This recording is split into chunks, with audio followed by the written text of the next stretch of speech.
৭৫ kilometre সীমান্ত এলাকায় নিজস্ব গোয়েন্দা টহল তৎপরতা সহ কঠোর নজরদারি বৃদ্ধি করা হয়েছে।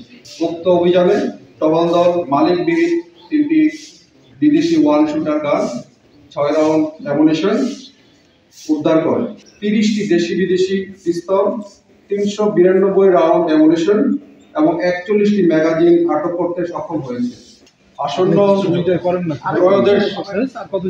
আসন্ন ত্রয়োদশ জাতীয় সংসদ নির্বাচন উপলক্ষে দেশের আইন শৃঙ্খলা পরিস্থিতিকে অস্থিতিশীল করার লক্ষ্যে দুষ্কৃতিকারী অথবা সন্ত্রাসী কর্তৃক সীমান্ত দিয়ে অস্ত্র, গোলাবারুদ ও বিস্ফোরক চোরাচালানের সম্ভাবনা থাকায় বিজিবির সম্মানিত মহাপরিচালক মহোদয় চোরাচালান বন্ধে এবং এই অস্ত্র চোরাচালান বন্ধে আমাদেরকে বিশেষ নির্দেশনা প্রদান করেছে।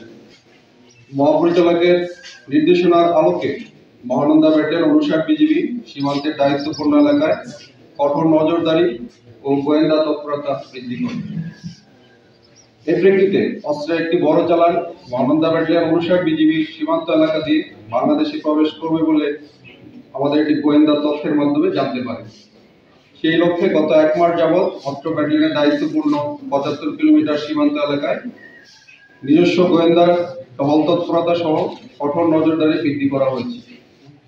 তৎপ্রেক্ষিতে মহানন্দা ব্যাটালিয়ন 59 বিজিবির দিক নির্দেশনায় গত 27 নভেম্বর আনুমানিক রাত 9টায় এই ব্যাটালিয়নের অধীনস্থ চকপাড়া বিওপির একটি চৌকস টহল দল সীমান্ত পিলার 183 4S হতে আনুমানিক 50 গজ বাংলাদেশের অভ্যন্তরে চাঁপাইনবাবগঞ্জ জেলার শিবগঞ্জ থানাধীন শাহবাজপুর ইউনিয়নের নলডুবি ব্রিজ এলাকায় পাগলা নদীর তীরে বিশেষ অভিযান পরিচালনা করে। বাত ব্যথা, প্যারালাইসিস কিংবা আর্থ্রাইটিস, আধুনিক ফিজিওথেরাপি ও পুনর্বাসন চিকিৎসায় নির্ভরযোগ্য নাম ডিপিআরসি।